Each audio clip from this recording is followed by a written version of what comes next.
Now, we all know there's no better feeling than hitting the come up and flexing on your ex. To do it once is awesome, but to do it twice is epic. And that's exactly what Andy Reid has the chance to do in this upcoming Super Bowl. Now, even though his last year in Philly was a 4-12 disaster, Reid won 130 regular season games with the Eagles. That's the most in franchise history. 10 playoff games, most in the franchise history as well. 6 division titles, 5 conference championship games, and a Super Bowl appearance in 2004. But then he went to Kansas City. And since he did in 2013, Kansas City has defeated the Eagles in 4 straight games, including the Super Bowl, until Week 11 of the 2023 season. Now, that 21-17 win for Philly was the first Chiefs-Eagles game that Reid has ever lost as the head coach of either team. It's pretty impressive. Now, beating your old team in the regular season is one thing, but beating them in the Super Bowl, the biggest game of them all, it's like winning the lottery 2 weeks after she jumped you, and now you're riding around town with a Lambo and Miss Sweden in the passenger. See, Reid is already a surefire Hall of Famer, and a win against Philadelphia in the Super Bowl could vault him to the Mount Rushmore of coaches. And doing it by beating a team that gave you your walking papers, ooh, that would be extra, extra sweet. David Cohn, obviously Andy Reid's a hell of a coach. This should be a hell of a game. Let's go ahead and jump into this preview, man. How are you feeling? What are some things you're looking at as obviously we're a couple weeks out? What stands out to you? Man, I'm really excited for this matchup, and I do think it's so cool that Andy Reid is coaching once again against his former team. I mean, I remember those years of him running up and down the sidelines for the Eagles, having Donovan McNabb, and now look what he's doing in Kansas City. Look, if Philadelphia wants to be able to get over this hump and beat their former coach, there's a couple things they need to do, because the craziest stat to me so far when you talk about the Kansas City Chiefs is both of their playoff opponents have outgained them in yardage, and both their opponents haven't turned the football over. And yet the Chiefs are 2-0 against the Texans and against the Bills. That's wild. So it's not just good enough to come in here and say, well, don't turn the football over, or, well, you better run good, because that hasn't been working for either of the opponents the Chiefs are playing. You sort of have to have everything going. I know you guys are going to hit on the Eagles defense being able to get to Patrick Mahomes and not let him run all over you the way he did against the Bills. I want to focus on the Eagles on offense right now, and really starts with Jalen Hurts. Here are Jalen Hurts' stats from this past weekend in the NFC Championship game against Washington. 20 for 28 through the year, 246 passing yards, a touchdown, no interceptions, and he added 3 touchdowns on the ground. This was his best performance since that end-of-season concussion that he was dealing with. He's going to need a performance that's every bit this good if the Eagles are going to win this game. Accurate through the air, and it's not just about not turning the football over. Making the right decisions when it comes to, let's say, the zone read. Are they keying in on Saquon Barkley? Is Jalen Hurts pulling it at the right time? Is he throwing the RPO behind it? And if he is, how accurate is he with the football? Do we have the clip of Jalen Hurts throwing the football to A.J. Brown down the sideline on 4th and 5? Because I'd love to show that as an example of what he's capable of in big moments. Yeah, let's run it.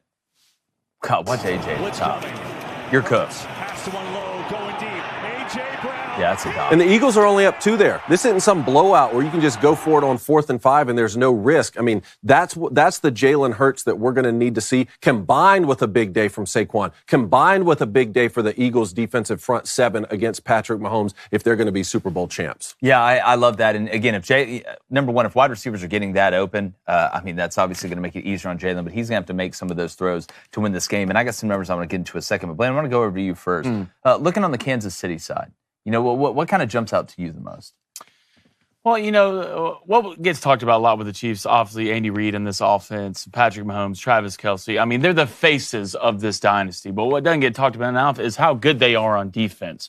Not only when it comes to their front 7, their linebackers, Nick Bolton, who I think we can talk about as one of the best linebackers in the nation, but I thought their secondary has played extremely well in this football game, and they're going to have to do it again against the Eagles. But we can talk about both these teams and their rosters and position group standpoint, because I really think if you look at the Eagles, they have a better roster than the Chiefs. They do. They really do. From position to position, the Eagles have a better roster. The question is, and this is always the question, is Jalen Hurts good enough to go with 4 quarters against Patrick Mahomes and beat him? Can he step up to that level where Patrick Mahomes is and beat him in the Super Bowl? Because even if the Chiefs in the regular season, they're a certain team, and I know that. But once the playoffs starts, they're a different football team, and you see that. All right, can he step up toe-to-toe with the great one, people are calling him now, with Patrick Mahomes, and beat him? And look, I want to run through some numbers here for the audience. But there's one thing that can't get measured, and I'm going to get to that. You want to talk about one-dimensional? If you're Spags and you're this Kansas City Chiefs defense, you're looking at these numbers, and it tells an unbelievably blatant story. Philadelphia's offense is number 1 in the league in runs per game, rushes per game. They average running the ball 36.3 times per game. They're 31st in the league in passing yards per game. They're 32nd in the league in passes per game at 25.9. There is no mistake about what the Eagles want to do. The question is, if you're the Chiefs, do you rob Peter to pay Paul in the run game? What do I mean by that? Do you throw bodies at the Eagles out of 11 personnel? Or when they get into 12 every now and then say, you know what? We are going to make Jalen Hurts beat us in man coverage. And that would be the obvious thing you would think to do. But on Kansas City's defensive side, I think we've been a little bit lulled to sleep in really how good they are. Not that they're bad, but when you look at Kansas City on defense, they're 19th in the league in opponents' pass yards per game. They're giving up over 220.6. That isn't elite. They're also 19th in opponent completion percentage per game, giving up almost 66% completion percentage to the other team. And guess what the Eagles rank, even though they really never throw the ball? And you can say, well, they run so much, people are surprised when they throw it.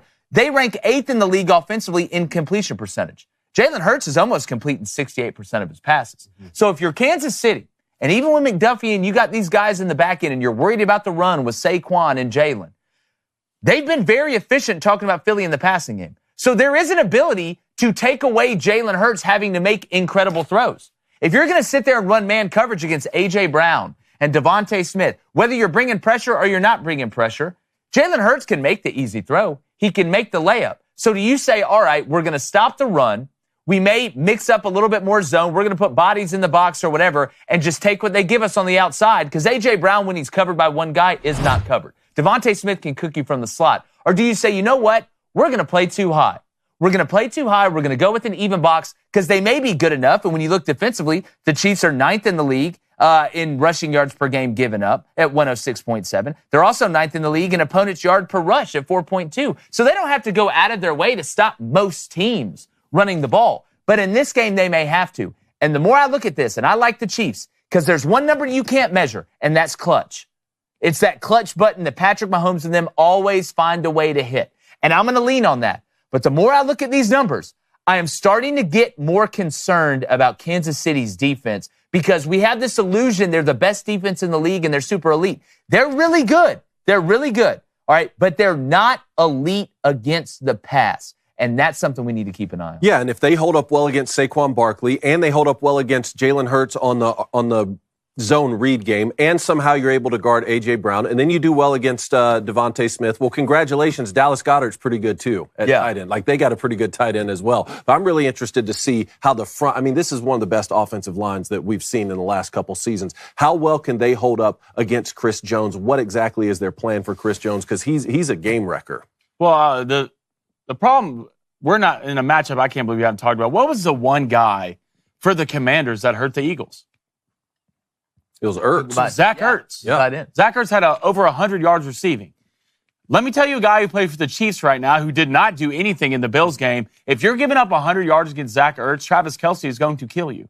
He is going to kill you. Option routes, whatever Andy Reid and these guys design, it's going to be a long day. So I'm interested to see how the Eagles are going to approach stopping Travis Kelce when you couldn't stop Zach Ertz. No, and look, I'm with you. And I think there's some things that Washington did. And it's hard to sit here and say, well, Washington has a ton more weapons, right, than what the Kansas City Chiefs have. But I think Jaden Daniels' running element may have caused a little bit of that. I mean, guys, Philadelphia's defense is number 2 in the league in opponents' pass yards per game.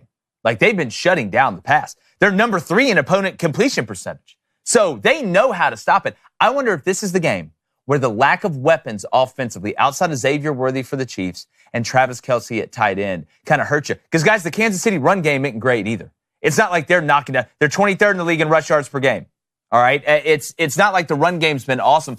I'm starting to get more and more worried about Kansas City's ability to move the ball. But that's where I think Xavier Worthy, especially in the red zone. You guys like the line right now? It's -1.5 Kansas City. I'm going to bet the Chiefs. I'm going to bet the Chiefs because not only -1.5, but I would take a money line too. I think the more interesting bet really is the over/under. What's it at right now? 49.5. God, high number. Right? That's a high I don't know. number. It really is. The way both these championships games played out last weekend, you like the over. Yeah, I know, but then again, we go back to the week before that when all the unders hit. Yeah, they did. And this the is wild the card. Super Bowl. So again, I wonder if Jalen Hurts, from a being beat up standpoint, I think that affects him more of getting away from pressure than it is him actually running the ball and getting downhill, right? I think his ability to, and he did a pretty good job of it against Washington. He spun out a couple times, threw the ball away, which was a win against pressure. But if you're Spags and you smell blood in the water and he's not able to get away from you quickly, how quick do you dial up that pressure? And then when you do dial up the pressure, how naked are you in the back?